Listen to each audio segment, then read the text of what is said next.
To explore the beautiful city of Kingston a bit further, we decided to kayak to a little island called Cedar Island. We took some time to explore the island a little further, took a little picture. Woo!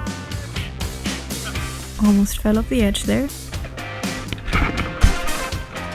But on the way to Kingston wasn't as peaceful as the way to the island, as we got into a fight, which didn't end so well. Okay, we have enough water today.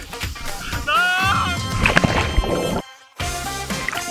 And after 45 minutes of trying to get back in by ourselves and failing miserably, a friendly Canadian came to our rescue and finally made it out.